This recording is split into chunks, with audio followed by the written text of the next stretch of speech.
And now we are discuss the topic is explain the formation of stationary waves in a stretched string and hence deduce the laws of transverse waves in a stretched string. Now the formation of stationary waves in a stretched string. Stretched string means, now see here, this is the stretched string. We can pluck it at the middle, it forms a stationary waves. So now we find this frequency of these stationary waves. Now in before class we will discuss the stationary waves in a closed pipe and open pipe. Now the formation of stationary waves in a stretched string, not pipe, string. Here we are using a string, that is a vibrating string or stretched string. So stretched string means when a stretched string is plucked and released at the middle, transverse waves are generated. They reflect back at its end. Transverse waves are generated. Once again, sound waves are longitudinal waves, and here we are considering transverse waves. Transverse waves means longitudinal waves and transverse waves. These two are the nature of our waves. In case of transverse waves, the propagation, the particle propagation direction is perpendicular to the direction of the propagation of the wave.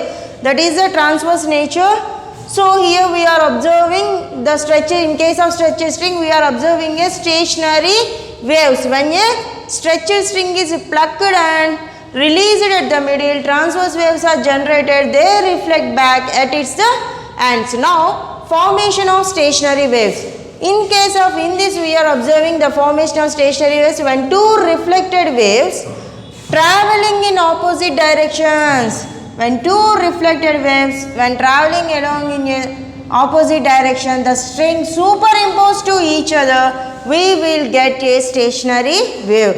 In this case also we are observing the two waves are superimposition to, we will get another wave, that is nothing but a stationary wave. So in this we are observing the nodes are formed at their ends. Here there is no antinode. Here we are taking only node points. Observe.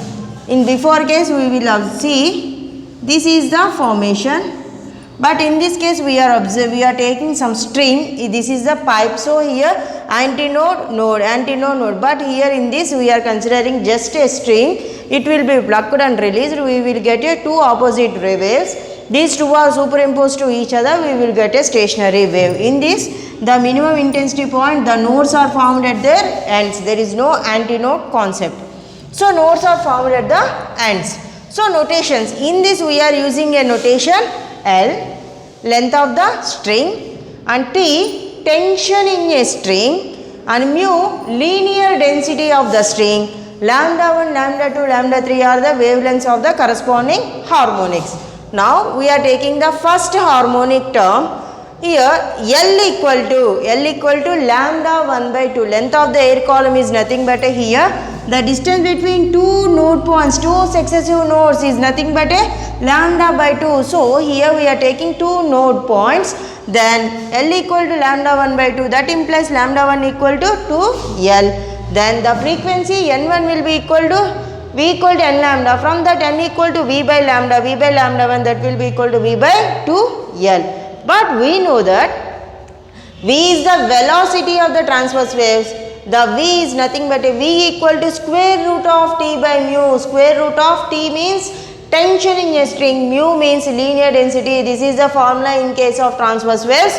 But we know that V equal to root of T by mu. Then substitute V value in N1, we will get N1 equal to 1 by 2L into root of T by mu. This N1 is nothing but a fundamental frequency or the first harmonic frequency in case of a stretched string.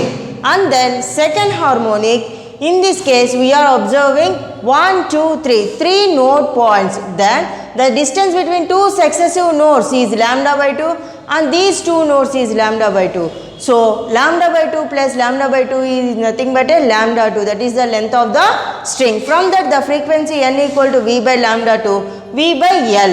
Lambda 2 plus lambda 2 and then how much? 2 lambda 2 by 2. 2 cancel lambda 2. But we know that V equal root of T by mu. Then substitute N2 equal to 1 by L into root of T by mu. That equal to 2 multiply 2 divide this. 2 cancel how much? 1 by L into root T by mu. That will be equal to 2N1, which is nothing but a second harmonic or the first overtone.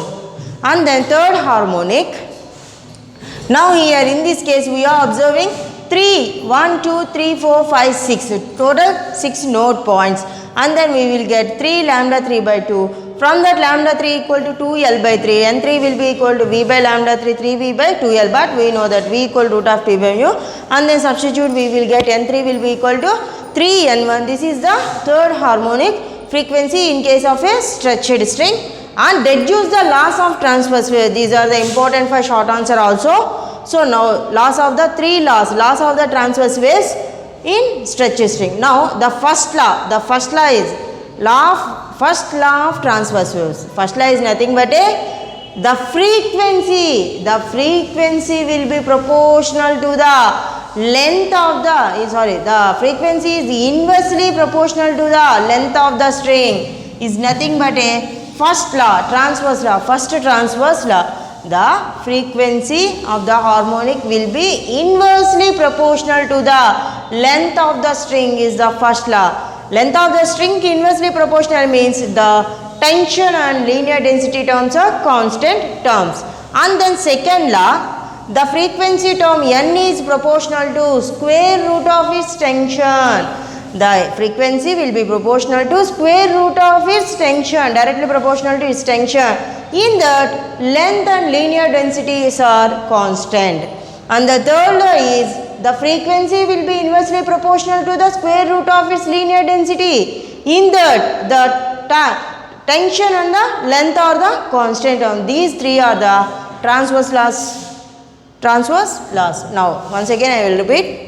So, explain the formation of stationary waves in a stretched string and hence reduce the laws of transverse waves in a stretched string. Now, in stretched string means when a stretched string is plucked and released at the middle, we will get a stationary waves in case of a stretched string. These two opposite direction, these two are traveling in opposite direction and superimposed to each other, we will get a stationary wave. And formation of a stationary wave, when two reflected waves traveling along in direction superimposed to get stationary waves. In these nodes are formed at the closed ends, and notation here we are using the terms length L, tension T, mu linear density, lambda 1, lambda 2 and lambda 3 are the frequency harmonics wavelengths.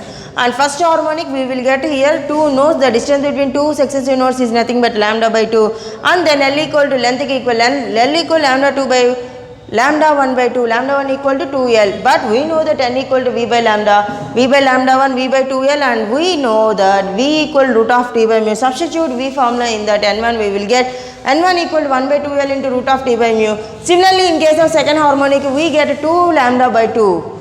2 lambda 2 by 2 and then L equal lambda 2, N2 equal to V by lambda 2 V by L, but V equal root of T by mu. Substitute N2 equal to 2N1. This is the second harmonic.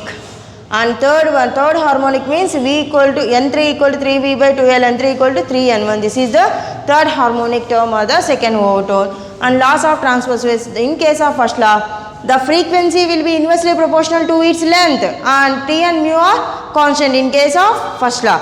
But in case of second law, N is directly proportional to the square root of its tension. In that L and mu, L is the length of the string and mu is the linear density will be constant. In case of third law, N is inversely proportional to the square root of its linear density. In that length and the tension are the constant term. This is the stationary wave formation in stretched string.